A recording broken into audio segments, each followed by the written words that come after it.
అందరికీ నమస్తే. Welcome to BRK. నేను మీ రమ్య. ఈరోజు మనతో పాటు functional rehabilitation expert professor doctor PS Sagar గారు ఉన్నారు. మనకు తెలియని ఎన్నో విషయాలు ఈరోజు మాట్లాడి తెలుసుకునే ప్రయత్నం చేద్దాం. డాక్టర్ గారు నమస్కారం. నమస్తే అమ్మా. సో, చాలా వరకు ఈ మధ్య కాలంలో చూసుకున్నట్టయితే ఫ్యాటీ లివర్ ఇష్యూస్ ఎక్కువ అవుతూ ఉన్నాయి. అవును. దానికి గల కారణాలేంటి?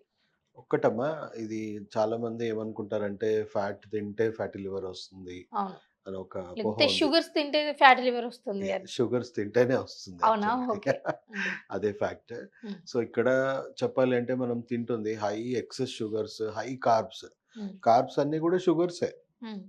తీయగా లేకుండా ఉన్నంత మాత్రాన అవి షుగర్స్ కావని అనుకోవద్దు. హ్మ్. అవి కూడా ఇండైరెక్ట్‌గా షుగర్సే. సో, ఈ ఎక్సెస్ కార్బ్స్ తినే మన దగ్గర ఇప్పుడున్న హ్మ్. ప్రస్తుతంలో మనం రైస్ గానీ, రోటీ గానీ ఇవన్నీ గూడా ఎక్సెస్ కార్బ్స్ కింద మనం తీసుకుంటా ఉన్నాం. హ్మ్. సో, ఈ ఎక్సెస్ కార్బ్స్ అన్నీ గూడా మనకేమవుతుందంటే in terms of energy wise మనం చూసుకుంటే ఇవన్నీ fat is nothing but stored energy.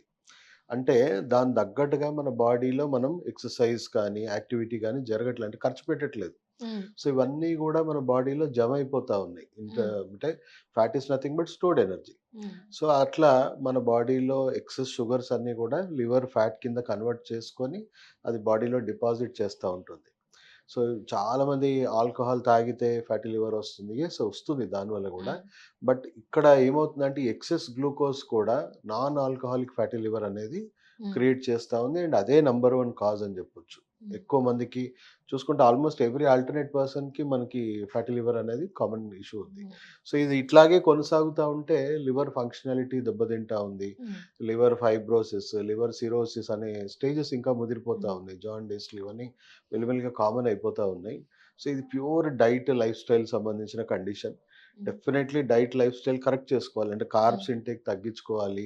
Protein intake carbs పెంచాలి. అంటే చాలా మంది అన్నం తక్కువ తినాలి అంటారు. అన్నం యెస్ మా. కూడానా? మితంగా తినాలి. వైట్ ఒకవేళ రైస్. తినాలి అని కంపల్సరీ అనుకుంటే హ్మ్. మితంగా తినాలి. డెఫినైట్‌లీ ఒక న్యూట్రిషనిస్ట్‌నో, న్యాచురోపాత్‌నో, హ్మ్. ఫంక్షనల్ మెడిసిన్ సంబంధించిన ఎక్స్‌పర్ట్స్‌ని మీరు సంప్రదిస్తే ప్రతి ఒక్కరికి సేమ్ అనేది కరెక్ట్ కాదు. టైలర్ మేడ్ ఉండాలి. ఎందుకంటే అందరికీ సేమ్ హెల్త్ ఇష్యూస్ లేవు. హ్మ్. వాళ్ళ వాళ్ళ కాజెస్ వేరు. వాళ్ళ వాళ్ళ లైఫ్ స్టైల్ వేరు. సో, దానికి తగ్గట్టుగా మనము ఒక ఇండివిడ్యువల్‌గా వాళ్ళు సంప్రదిస్తే మనకు వాళ్ళకి ఏమి డైట్ తినాలి, ప్రాబబుల్ కండిషన్స్ ఏవైతే వాళ్ళ బాడీలో ఏ డిసీజ్ రాత్రి రాత్రి రాదు. హ్మ్. ఇయర్స్ టుగెదర్ మన బాడీ మేనిఫెస్ట్ అవుతా ఉంటాయి. సో, ఆరోగ్యంలో మార్పులొస్తేనే అనారోగ్యం. హ్మ్. సో, ఫస్ట్ మనకు అనారోగ్యం రాదు. ఆరోగ్యంలో మార్పులొస్తాయి. హ్మ్. ఆ మార్పులను మనం ముందే గమనించొచ్చు. హ్మ్. మనం డైట్ ద్వారా, లైఫ్ స్టైల్ ద్వారానే కరెక్ట్ చేసుకోవచ్చు. అంటే ఈ ప్రివెన్షన్ ఫ్యాటీ లివర్ వస్తుంది అని మనకెలా తెలుస్తుంది ముందుగానే? మనం అల్ట్రాసౌండ్‌లో చెక్ చేసుకుంటే మనకు తెలిసిపోతుంది. ఫ్యాటీ లివర్ ఉందా? లేదా? అనేది. హ్మ్. హిస్టారికల్‌గా ఇప్పుడు చూసుకుంటే ఫ్యామిలీ హిస్టరీలో డయాబెటిస్ ఉంది. ఆహ్, వేరే లైఫ్ స్టైల్ డిసీజెస్ ఉన్నాయనంటే ఖచ్చితంగా జెనెటిక్‌గా 25% ఆ జెనెటిక్ మేకప్‌లోనే అది ఇష్యూస్ హ్మ్. ఉంటాయి. మేనిఫెస్టెడ్ ఉంటాయి. హ్మ్. దానికి తోడు మన డైట్, లైఫ్ స్టైల్ బాలేదు అనంటే కూడా మనకు ఎక్కువ ప్రాబబిలిటీ ఉంది. హ్మ్. సో, కొన్ని ప్రివెంటివ్ చెకప్స్ ఉన్నాయి. మనము లివర్ ఫెయిల్ అయ్యేదాకా ఎందుకు వెయిట్ చేయాలి? మనం హ్మ్. ఎర్లీ వార్నింగ్ సైన్స్‌గా మనం దాన్ని ఎందుకు తీసుకోవద్దు ఫ్యాటీ లివర్‌ని. హ్మ్. సో, ఫ్యాటీ లివర్‌ని మనం ముందు దశలోనే మనం గుర్తించితే గ్రేడ్ 2, గ్రేడ్ 3 ఇవన్నీ పోవు గదా హ్మ్. ముందుకి. సో, ఎర్లీ స్టేజెస్‌లో it is very easy to treat.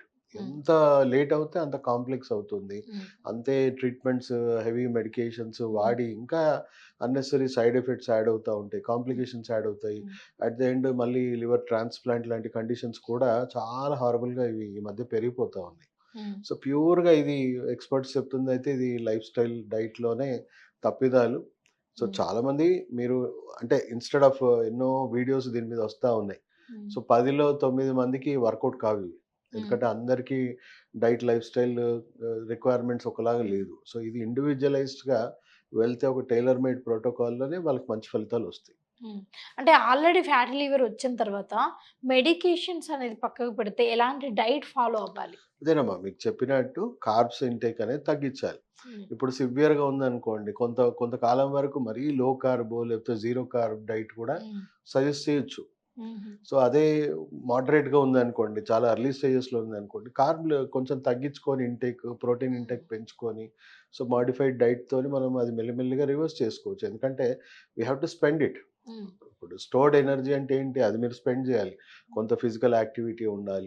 అంటే అండ్ బాడీలో డిపాజిట్ చేసేదే మనం తక్కువ డిపాజిట్ చేయాలి. ఇన్ టర్మ్స్ ఆఫ్ హ్మ్. కార్బ్స్ గానీ, హ్మ్. గ్లూకోజ్ మన షుగర్స్ కానీ ఇవన్నీ తగ్గించుకోవాలి. సో, అప్పుడు ఇంటేక్ తగ్గింది, ఎక్స్‌పెండిచర్ పెరిగింది. ఆటోమేటిక్‌గా అది మెల్లిమెల్లిగా రివర్స్ అవుతుంది ఆ కండిషన్. లేకపోతే అది హ్మ్. ఇంకా ఫాస్ట్ ఫార్వర్డ్ అవుతా ఉంటది కదా! హ్మ్. అంటే కార్బ్స్ అనేది పక్కన పెడితే ఇంకా ఎలాంటి అంటే మీరు ఇంతకు ముందు చెప్పినట్టు ఆల్కహాల్ తీసుకోవడం వల్ల కూడా ఫ్యాటీ లివర్ వస్తుంది అని అన్నారు కదా! అవును. ఇంకా ఎలాంటి థింగ్స్ వల్ల ఫ్యాటీ లివర్ వచ్చే అవకాశం ఉండొచ్చు? అదేనమ్మా ఇప్పుడు మనం తింటున్న అంటే ఈ జంక్ ఫుడ్. ఈ ఒకవేళ ఈ సంథింగ్ ఆల్కహాల్ లాంటివి తీసుకుంటే హ్మ్. ఏ కాల పరిమితి లోపు ఫ్యాటీ లివర్ రావచ్చు? అంటే సీ దానికి లిమిటేషన్స్ ఏమైనా ఉన్నాయా? ఆల్కహాల్ అనేది మనకి ఫస్ట్ బ్రెయిన్‌ని డ్యామేజ్ చేస్తుంది. తర్వాత సెకండ్ డ్యామేజ్ చేసే సిస్టమ్ ఏది అనంటే అది మన లివరే. హ్మ్. సో, లివర్ మనకు ఆల్కహాల్ అంతా గూడా అది ఫ్యాట్ కిందకి కన్వర్ట్ చేసుకుంటుంది. ఎందుకంటే ఆల్కహాలిక్ ఫ్యాటీ లివర్ అనే కండిషన్ ఏదైతే ఉందో హ్మ్. అంటే ఈవెన్ మన గ్లూకోజ్ కూడా ఏం చేస్తుందంటే బాడీలో ఫర్మెంట్ అయ్యేసి అది అంతా ఆల్కహాల్ కింద కన్వర్ట్ అవుతా ఉంటుంది. హ్మ్. So, even non alcoholic fatty liver గూడా ఆల్కహాలే. కానీ వీళ్ళు హ్మ్. ఆల్కహాల్ తీసుకున్న దాఖలాలే లేవు. హ్మ్. బట్ ఆల్కహాల్ తీసుకునే వాళ్ళకి డైరెక్ట్‌లీ హై రిస్క్. ఎందుకంటే ఆహా! వాళ్ళ ఓకే. ఆల్కహాల్ ఇంటేక్ డైరెక్ట్‌గా ఉంది కాబట్టి హ్మ్.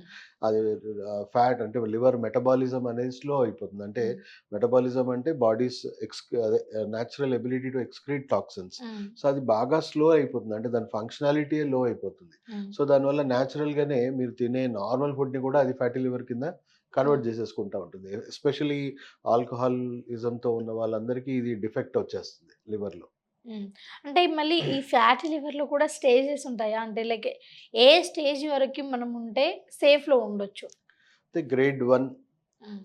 గ్రేడ్ 1లో మనకి పెద్దగా లక్షణాలు తెలియదు. చాలా మందికి ఆల్మోస్ట్ చూసుకుంటా ఉంటే ఫ్యాటీ లివర్ స్టేజ్ 1లో ఉన్నారు చాలామంది. హ్మ్.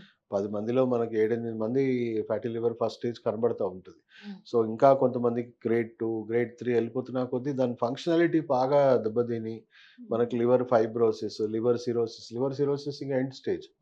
అంటే లివర్ ఆల్మోస్ట్ టిష్యూస్ అన్నీ డెడ్ అయిపోతున్నాయి. ఇంకా అది పని చేయట్లేదు హ్మ్. కంప్లీట్‌గా. సో, హ్మ్. అలాంటప్పుడే ట్రాన్స్‌ప్లాంటేషన్ లాంటి కండిషన్స్ వస్తా ఉన్నాయి. హ్మ్. సో, మనం ఫ్యాటీ లివర్‌ని ఐ మీన్ లైట్ తీసుకునే వాళ్ళు చాలామంది లైట్ తీసుకుంటున్నారు. కానీ లైట్ తీసుకోవద్దు. హ్మ్. ప్రొయాక్టివ్‌గా ఉండాలి.